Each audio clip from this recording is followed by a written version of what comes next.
تو قرآن کے نزول کے یہ دو مراحل ہیں.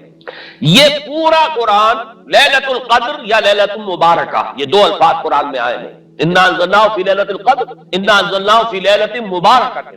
وہ جو لیلۃ القدر تھی وہ رمضان مبارک کے آخری اشرے کی کوئی رات ہے جسے کہ چھپایا گیا ہے تاکہ لوگ محنت کریں، تلاش کریں.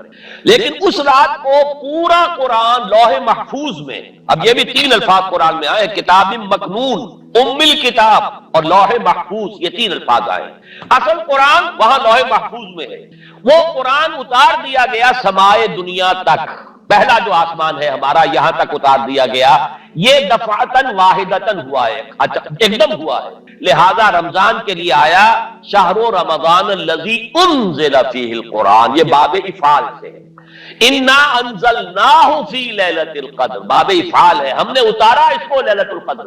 انا انزلناہ فی لیلۃ مبارکۃ، ہم نے اتارا اسے ایک مبارک رات میں. تو یہاں آپ نے دیکھا تینوں جگہ پر یہ آیا ہے انزال کا صیغہ باب افعال سے. جب حضور پر آیا وَإِنَّهُ نَزَّلَهُ عَلَىٰ قَلْبِكَ، یہ تنزیل ہوئی ہے.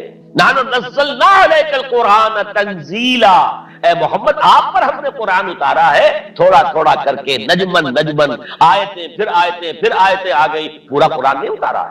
تو یہ تنزیل جو ہے حضور پر ہوئی ہے ہمارے حساب سے 22 برس میں. 610 عیسوی میں شروع ہوا اور 632 عیسوی میں حضور کا انتقال ہو گیا.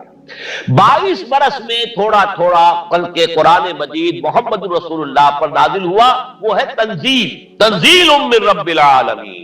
لیکن جو حضور پر تو اترا ہے وہاں سے سمائے دنیا سے جبرائیل لاتے رہے، لیکن یہ کہ یہ پورا سمائے دنیا پر دفعتاً واحدتاً جملتاً واحدتاً پورا قرآن جو ہے لوح محفوظ سے یا کتاب مکنون سے یا ام الکتاب سے لا کر اتار دیا گیا. یہ ہے انزال. شہر رمضان الذی انزل فیہ القرآن. اب قرآن کی جو مدح ہوئی ہے، ظاہر بات ہے اس میں اگر میں نے وقت زیادہ لے لیا تو پھر تو سارا وقت اسی میں لگ جائے گا. قرآن کیا ہے؟ ہدی للناس، لوگوں کے لیے ہدایت. اور اس میں نوٹ کرنے کی کم سے کم یہ بات ضروری ہے کہ سورہ بقرہ کے شروع میں فرمایا ہدی للمتقین، یہاں فرمایا ہدی للناس. اب کوئی اگر دیانند سرسوتی کتاب لکھ رہا ہو اور 14ویں باب میں قرآن پر تنقید کر رہا ہو، کہتے ہیں تضاد آ گیا. کہیں کہتے ہیں کہ یہ تمام لوگوں کے لیے ہدایت ہے، کہیں کہتے ہیں متقین کے لیے ہدایت ہے. لیکن اس کا مفہوم سمجھنا چاہیے.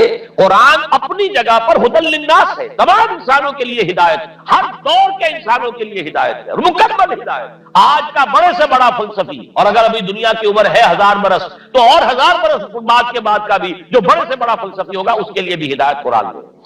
عرب کے بدو کے لیے بھی قرآن کے اندر ہدایت تھی اور آج کے عام آدمی کے لیے بھی قرآن میں ہدایت ہے. تو قرآن تو ہدایت ہے فی نفسہ ہی، علی مقام ہی، اپنی جگہ پر پوری نوع انسانی کے لیے ابد الآباد تک کے لیے. لیکن اس سے استفادہ وہی کر سکتے ہیں جن میں تقویٰ ہو.